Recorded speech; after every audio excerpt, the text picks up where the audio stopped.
اللہ تعالیٰ نے ہفتے میں 7 دنوں میں ایک دن بابرکت بنایا، وہ جمعہ کا ہے۔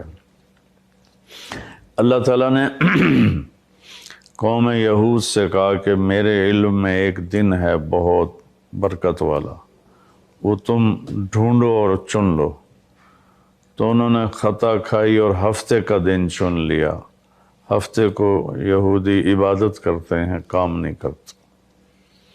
پھر اللہ تعالیٰ نے عیسیٰ علیہ السلام کی قوم سے کہا کہ ایک دن میرے بارگاہ میں بہت بابرکت ہے، دعائیں قبول ہوتی ہیں، اسے تم ڈھونڈو۔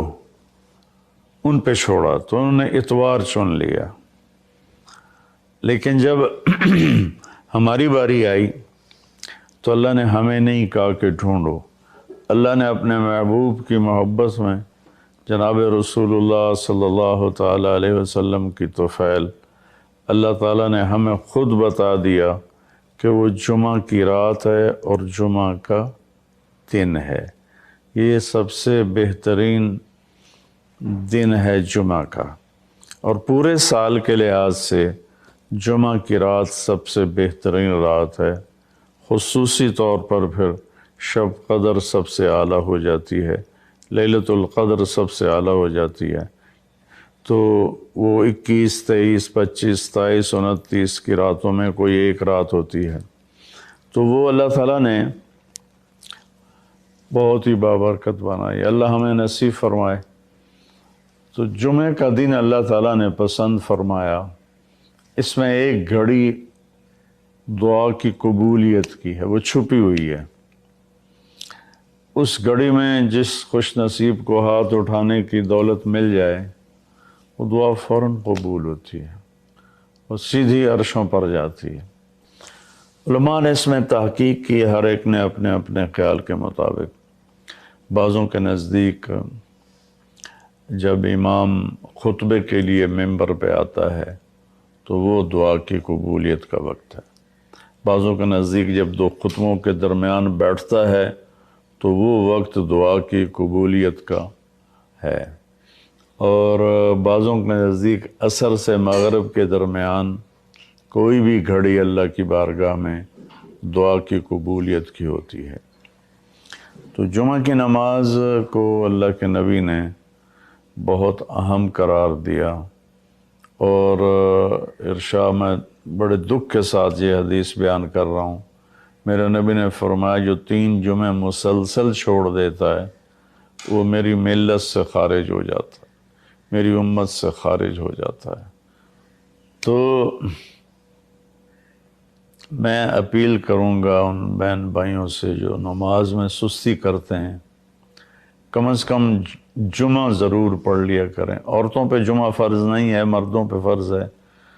تو میں کہا کرتا ہوں جو دوست ملتے ہیں جی نماز نہیں پڑھی جاتی، تو میں ان سے کہتا ہوں ایک نماز 5 میں سے طے کر لو اور ایک جمعہ طے کر دو، 2 نمازیں شروع کر دو۔ جس نے بھی اس پہ عمل کیا وہ 5 وقت کا نمازی بن گیا۔ تو جمعہ کی نماز کے بعد جمعہ سے جمعہ تک کے جتنے گناہ ہوتے ہیں وہ اللہ تعالیٰ معاف فرما دیتے ہیں، اور جو جتنی جلدی جا کے بیٹھتا ہے امام کا خطبہ سننے کے لیے اس کو اتنا زیادہ اجر ملتا ہے۔ رمضان المبارک میں جنگ بدر ہوئی، 17 رمضان جمعے کا دن، اور اللہ نے قیامت کو بھی جو قائم کرنا ہے جمعے کا دن۔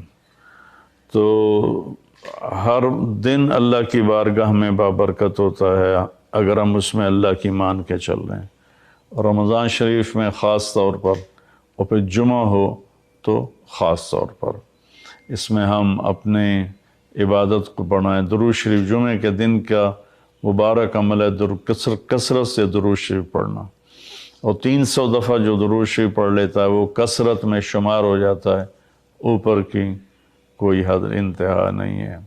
تو میرے بہن بھائیوں، میرے عزیزوں، اللہ تعالیٰ نے ہمیں ہر نماز کی بڑی اہمیت بتائی ہے، ہر نماز کی، لیکن خاص طور پر جمعے کی بڑی فضیلت ہے، اور جمعہ بھی رمضان المبارک کا ہو تو اور زیادہ وہ باعث برکت ہے، قابل رحمت ہے۔ تو روزے کا بھی اہتمام ہو اور ساری نمازوں کا اہتمام فرمائیں، کوئی با جماعت پڑھنے کی کوشش کریں، کوئی جماعت سے رہ جائے تو پھر اس کو چھوڑیں نہیں، اسے ضرور پڑھ لیں کہ نماز کی اللہ تعالیٰ نے جتنی تاکید قرآن میں کی ہے اور کسی کی اتنی تاکید نہیں کی۔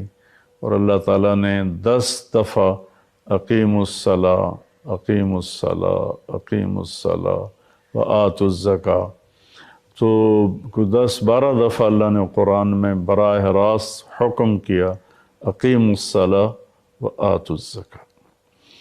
اور ادھر اللہ پاک کی رحمت کے دروازے کھلے ہوئے ہیں، اللہ کا عرش پہلے آسمان پر ہے، جنت کے دروازے کھل چکے ہیں، جہنم کے دروازے بند ہو چکے ہیں۔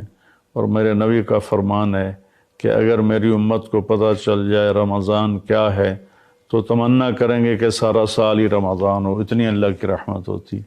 اللہ نے فضل فرمایا، صرف 1 مہینے کے لیے ہمیں اللہ تعالیٰ نے اس کا پابند کیا۔ تو میرے بھائی بہنوں، اس مہینے کو قیمتی بناؤ۔